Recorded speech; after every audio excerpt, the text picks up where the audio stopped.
Welcome to the Rainmaker Podcast, where we elevate marketing leaders inside and out. I'm your host, Veronica Rami, master marketer, executive leader, and mentor to ambitious marketing leaders wanting to advance their careers. Each episode is filled with genuine, unscripted conversations with some of the world's top marketing experts, accomplished leaders, and industry trailblazers representing brands, both large and small.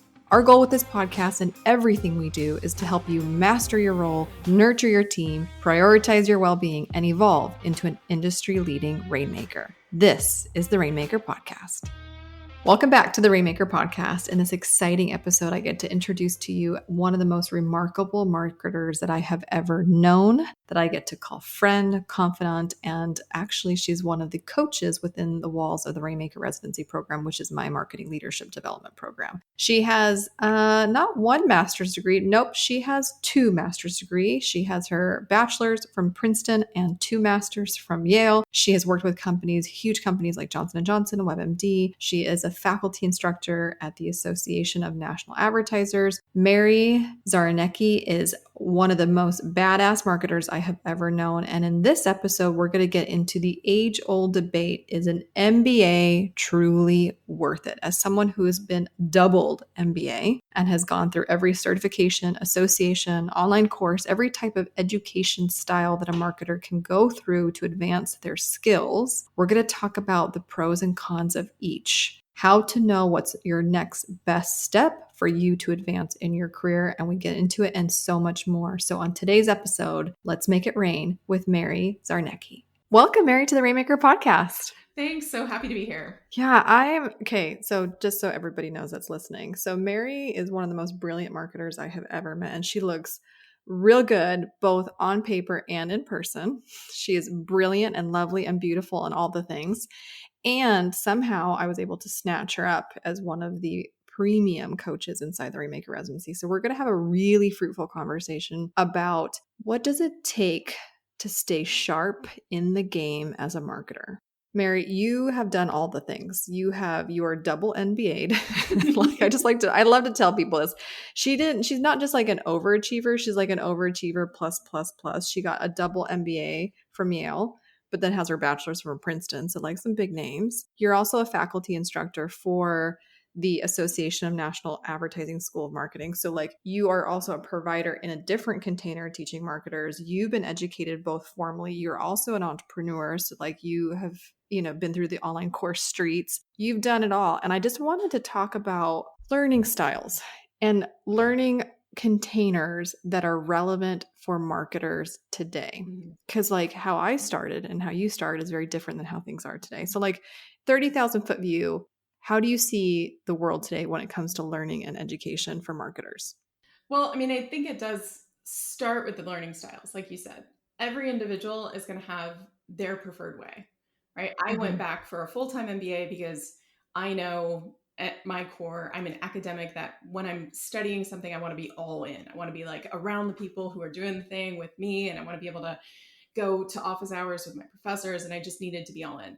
I also know that that's not realistic for a lot of people that are trying to accelerate their careers. So I think that what I'm seeing from those who are in my programs, the clients I'm working with, the colleagues that I'm talking to that I worked with previously, is that model still has a place, but there are new ways to get the education plus, and the plus is kind of the exciting part, that didn't exist before, right? Yeah. And so the other thing too that I'm really passionate about is the fact that, I got my MBA. I graduated in 2006. Full transparency, just revealed how old I am, but Tell that to your face. But I also think that there is not a formal requirement to do continuing marketing education credits, but that really, as a responsible marketing professional, that is something we should be doing. 100%. This is why I love marketing, period, end of story. Because I feel like as a human being, I am an eternal learner. I like to learn, period, end of story. I don't think you can actually be a really, really good dialed in marketer if you don't also possess the attribute of the desire to learn, whether it's learning through listening to podcasts, reading books, attending conferences. But when I find out new things or I get into the weeds of like the ins and outs of the marketing team's campaign for Barbie, I'm like, ooh, like I go down this rabbit hole and I can't get enough. That's just inherently who I am. Then now it's up to me, incumbent upon me, right, to then find learning containers and styles that work for my personality. And I'm like you, I don't love all or nothings. I don't think that formal education is horrible. I don't think it's the best. I think it's appropriate depending on your circumstances and situation. And there's pros and cons of all things. Because you and I were just talking about this right before we turned record, like we pushed record. I did not have a bad corporate experience. I think there's enormous value in corporate, and you do too, correct? Correct. Absolutely. Yeah. So like there's beautiful things to take and leave in all situations, including like how you were raised.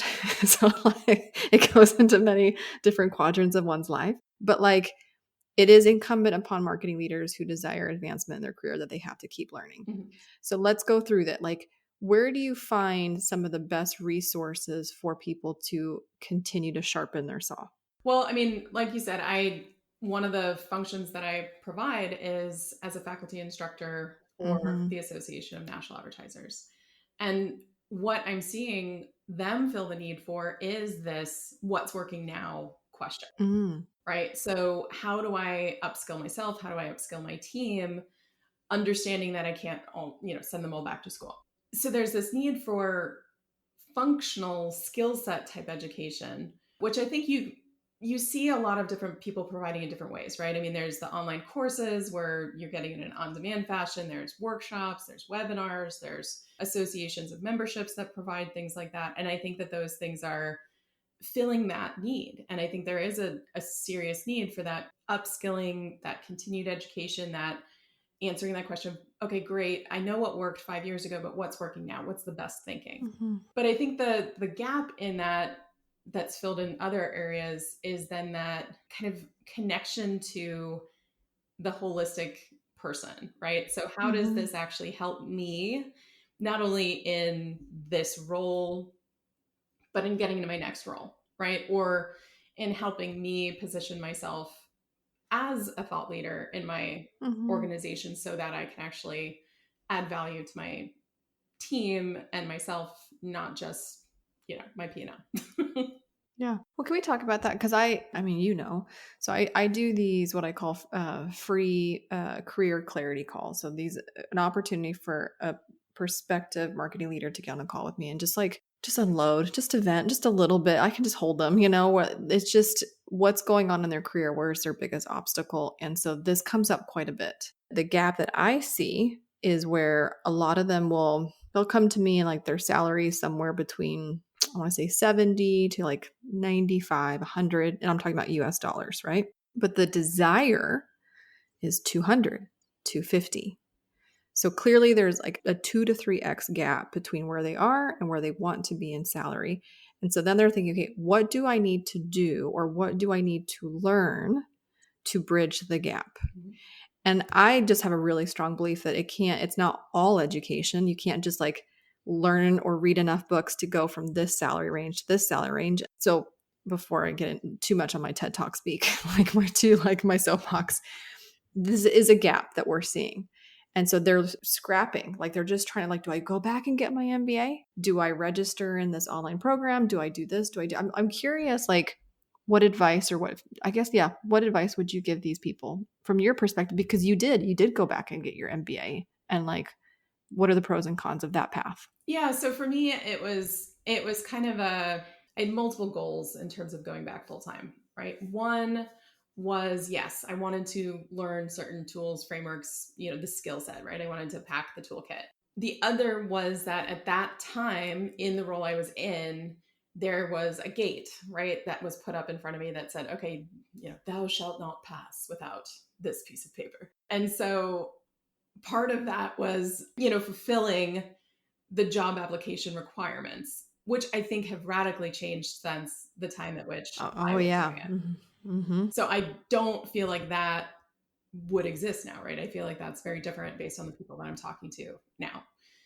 And then the other reason I went back, which has actually been probably the most fruitful, has been the connections, the relationships, the networking, right? And the ability to have a reason to reach out to someone, to have a conversation that might lead to another conversation that might lead to another conversation. And so for me, it was about putting myself in a community with people who were wanting to do the same kind of things and being able to collaborate. And it's one of those things now that I really value in the choices I make. And okay, what rooms am I going to be in now as a business owner, as an entrepreneur? I don't have a ton of time. I have a family. I've got 2 boys I'd like to actually see and a husband I'd like to stay married to. So I'm very picky about where I spend my time. Sure. And the rooms I choose to spend my time in are rooms that I'm not necessarily looking for like a client, like I'm not trying to sell people, but I'm also looking for people who are going to be a collaborator or a connector or just an awesome person that's going to be able to help me fill my own cup so that I can go back out there and not feel 100% drained. So I want to talk about this gate, this hypothetical or gate, glass ceiling, however you want to like whatever, metaphor or visual that you can imagine. Because I saw on this article on Inc. So it was an Inc. article by Jeffrey James, and it says, Elon Musk just said MBAs are overrated, and he's dead right. MBA graduates may be good at PowerPoint, but they don't know how things really work. And the quote that is in the article, being big and loud and proud, is, the path to leadership should not be through an MBA business school situation. It should be kind of work your way up and do useful things. There's a bit too much that somebody's going into high profile MBA school and then kind of parachutes in as the leader, but they don't actually know how things work. They could be good at PowerPoint presentations or something like that, and they can present well, but they don't know how things actually work. Elon Musk's skepticism towards the MBA degree are echoed throughout the entrepreneurial community. A study conducted at Stanford University, for example, found that very few successful entrepreneurs in small cities either had an MBA or planned to even get one. The MBA trains the wrong people in the wrong ways with the wrong consequences. I think that might be a little too harsh, but I do think it's interesting that this gate or this perceived gate of the past, that in order for you to have certain titles or certain salary ranges were predicated on certain advancements in education, has changed. And we started seeing it change pre-COVID. I think it's been radically reformed post-COVID with everybody working from home. And like now, I mean, especially with AI, like the salaries that some of these AI wranglers are getting with 0 degree is astronomical. So like the gate, does it exist? Is it gone forever? I would say that it's definitely not present in the way that it was previously, not even close. I would say though that I don't 100% agree with the quotes, and I'll tell you why. I do think that it is a benefit to have gotten it, but not necessarily because of the PowerPoint skills. I think like a lot of education, a lot of traditional formal education, it's not necessarily about the case study I did and then repeating that case study. It's about learning how we solved the case study and being able to use that problem solving approach again. And I think that practice and what it really is doing is shortcutting years of actually messing up, doing it, and having to gut through it in a job. And I think what they're saying on the level of, if you have the experience, if you are gutting it out, if you are running a business and you are seeing what's working because you're actually doing it, you're actually executing on it, you're actually trying this and seeing what fails and failing forward fast, right? As they say, that's as valid an experience and as strong an educating force. I think that what I see as the benefit of the more formal skill training is the shortcut to that. And also the ability to bring in things outside of your current reality. Yeah. I think that having, the in-role experience time is essential. I think that sometimes when we are in a role for too long, we can really get good at certain things, but we become myopic. Yes. We lose the opportunity to really see, okay, how are other people doing this? Oh, how can I take inspiration from that and actually apply it to my space? I mean, I can't tell you how many times I've been on a kickoff call or an exploratory call or a scoping call with someone who wants me to come in and do a training for their team. And obviously the way I train, I'll give you the framework, but I'm going to bring it to life as an example. And then we're going to apply it to your reality. We're going to apply it to your business. And so often I'm requested kindly to say, well, we only want things from our category. We only want things that are just like the work that we do. Interesting. And I think that that's a mistake in a lot of times. I 100% agree. And I think that is one benefit of having experiences outside of your actual job experience. Of the vertical. Yeah, 100%. Yeah. In fact, this is why I really, really enjoy co-collaborating or coexisting in different group containers where there are marketing leaders and professionals from other verticals and other industries that I have not partaken from myself. Mm-hmm. Because, and I mean, I remember when I was in 4 years, my last big corporate position was 4 years in multifamily and commercial real estate, all apartments, right? And after 4 years, if I said the word luxury apartments one more time, I think I wanted to scream, right? But if you go to the conference, I mean, these big, huge, I mean, apartments.com and Zillow, like all, I mean, huge. The money is just like, it's insane. These big conferences. And it's more oftentimes than not the same crop of speakers that are all from the same vertical, the same industry. And so after a while, like, it gets stagnant. It's not as nearly as innovative versus like when I go outside of that, or I'm commingling with other marketers from different walks of life, and I'm hearing really radical, cool ideas in like e-commerce, which is nothing, right? Or in small business or for an online personality. Even though it's not directly applicable to the industry that I'm in, I'm inspired by it and I can morph it and use it and bring this idea forward in a really cool, innovative way that I wouldn't have had the creativity or the inspiration for had I not, right? Mm-hmm. So I completely agree on that point. The one thing that I wanted to bring up back to kind of what you were saying is because as valuable as school is, and I love school, I'm a total nerd, I love school. And I was like a straight A. I sit front row with my highlighters. Like the only detention I ever got in middle school ever was because I was organizing my pens too loudly in class. That's how nerdy I am. Like that, give me like, that's so bad.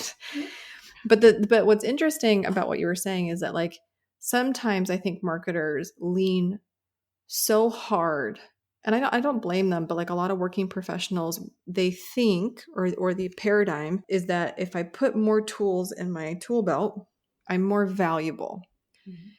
And yes, there are physical tools like writing an epic creative brief, doing a 12-month roadmap. Like there's, like you said, there's the mechanics of the role. Yeah. But what we're not talking about nearly enough is the tools of leadership, which is the internal tools. Like, right? It's like what you were saying, the ability to learn how to creatively problem solve, the ability to have a crucial conversation without demoralizing an entire team when you just don't hit the goal. Like those things they're just not given enough attention. Mm-hmm. And I think, quite frankly, those are the ones that count the most when the further up you go. What are your thoughts? No, I'd agree. And I think that the limiting factor in a formal education is that you can fall into the trap of learning to the test, right? I learned something, I passed the test, I got an A, but now I can't take any of that knowledge and apply it in a nimble way to a real situation, right? And so I think that's the balance between the two. It's like, yes, you need to learn the skill sets. Yes, you need to know how the actual thing works or, you know, the frameworks, etc. But I think what you hit on, and that I completely agree with, is that once you have the tools, knowing what to do with them is so important. Mm-hmm. And that knowing how, it's almost like knowing the rule book so you know where to break it. Right? It's like I need to know what the best practice approach is and some examples of how that's worked so that I can actually ask the right questions in my situation to say, okay, what of that am I going to take? What of that is not relevant to me? And now what am I going to be able to add creatively to that piece of the solution to fill the gap of the part that I threw out? And I think that's where, you know, the quotes that you shared are really placing emphasis, which is that, yes, you can have the toolkit. Yes, you can have the rule book. You can have the playbook, but you need to know what to do with it and know where to go off script. And that's what in my experience, leaders that I've highly valued, respected, you know, been in awe of have done really masterfully. Is not only do they have the experience or the expertise, right, the mastery hours, but they now know how to use that in a way that pushes out into new space. Yep.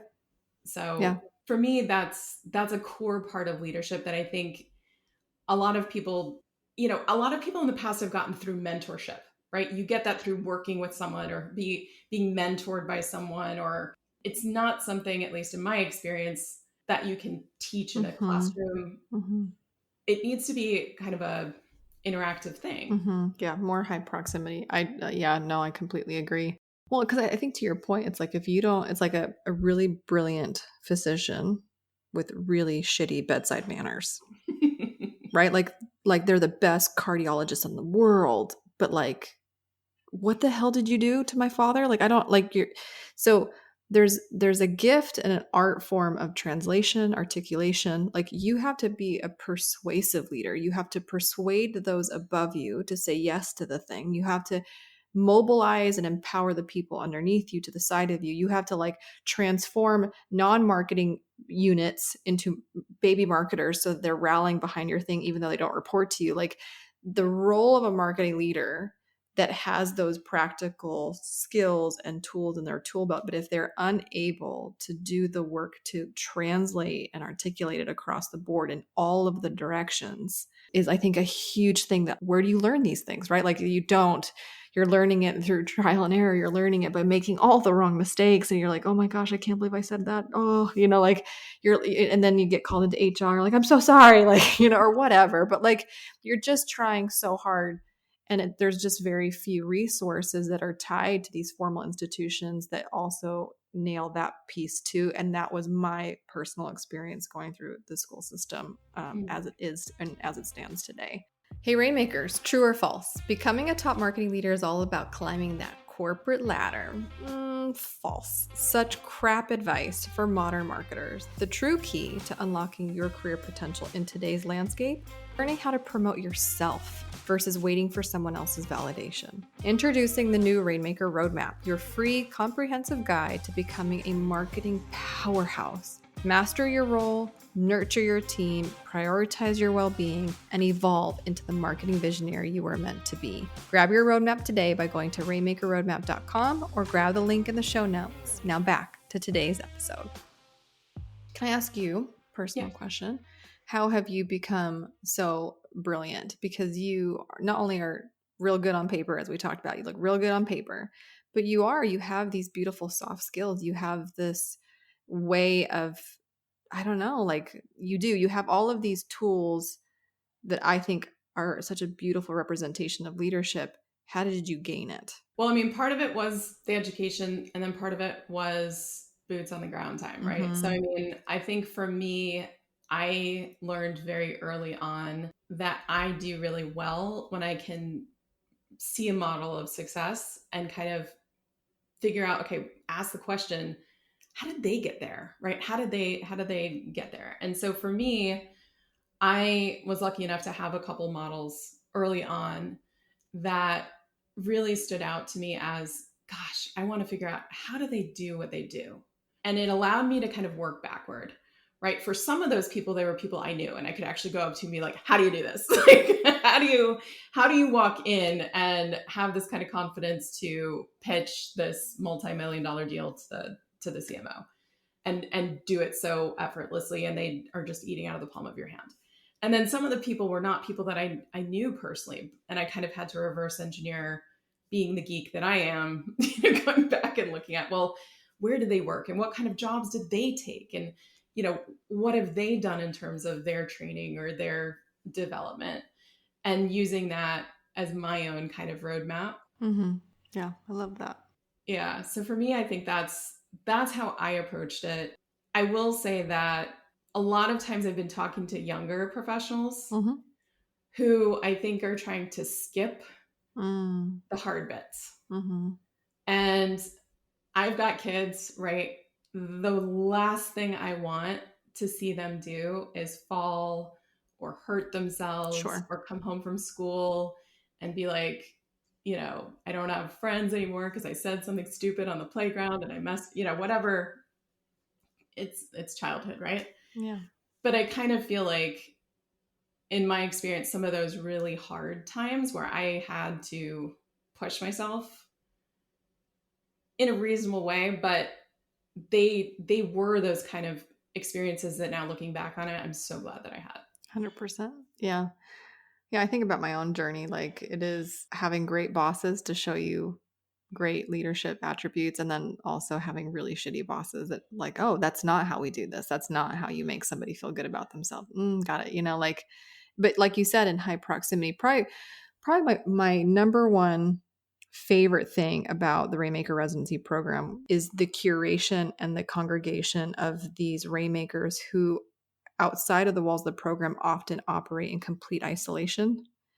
Like they're the marketer on the ground in the business. And like, who do they go to vent to? Who do they go to ask questions? Like I was very fortunate at ancestry.com. I was 20 years old and they assigned me a mentor within the walls of the company. So this woman was already in her 40s. She had already like clocked in 2 decades in her career. She was also a mother. And so they said, hey, would you like to mentor Veronica? And that was a very generous thing that they did for me. But that is not necessarily the norm either. And so what I love is when I see my Rainmakers in the Slack channels or in the group calls, and they'll ask each like, has anybody ever encountered this? Has anybody ever struggled with this? But I'm struggling with this. Like, it's just this co-sharing of like wins and battles and leaning on each other, because like I said, outside of those walls, they're often all by themselves operating in extreme pressure, where the result, it's just never enough. There's always a need for more leads, more sales, more all the things. And so I find marketers to be some of the most generous humans on the planet. The more that they can be together, the better it is for all, in my personal opinion. And I'd agree. And I think, just to kind of build on that, the people also that I have loved learning from are the people who taught me a really valuable lesson, which is that when you show up in a relationship, don't show up as this constant taker, right? One of my favorite managers when I first got into brand management, she sat me down in our first week of working together and she said, I just want to be perfectly clear with you. This, she pulls out my job description. She's like, this is what you will get paid on.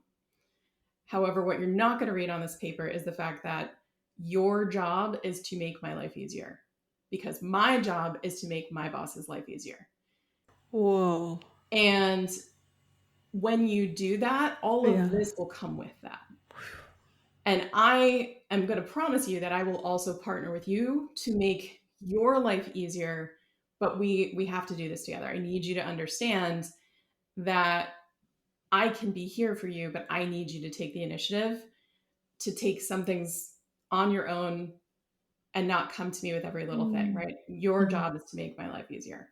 And that really has stuck with me. I remember what I was wearing. I remember the room we were in. I remember what she was, I remember the whole thing, because that so radical. Her saying that was just so, it stuck with me. Yeah. And I really carried that with me, that, my job in any scenario, any role that I've played, is to make the job of my manager easier by actually contributing to the best I can. And I think when we are in that scenario, sometimes in my experience, it was then hard for me to say, okay, I want to go to her to bounce those ideas off, because if my job is to make her life easier, I'm going to be kind of careful about how much time of theirs I take.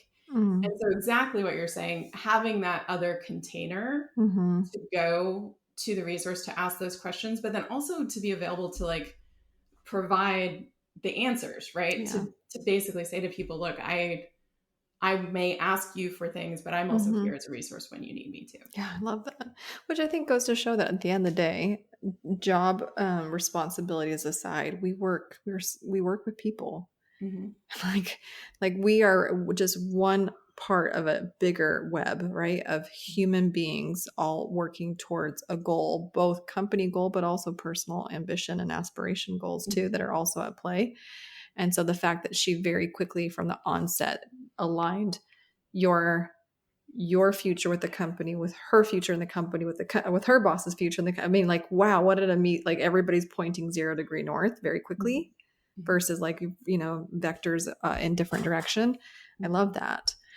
Let me ask you, this will be, because I could pick your brain all day, because I get on lots of calls and I find a lot of marketers to be in what I would describe like the doggy door stage, where they're debating, do I switch my job? Do I go back to school?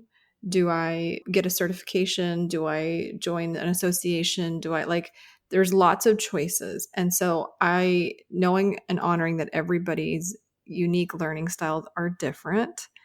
What are like the practical, like the 1, 2, 3 of like, if you find yourself in this stage and you're seeking or wanting an environment to advance, these are the questions I'd ask myself before you say yes to anything.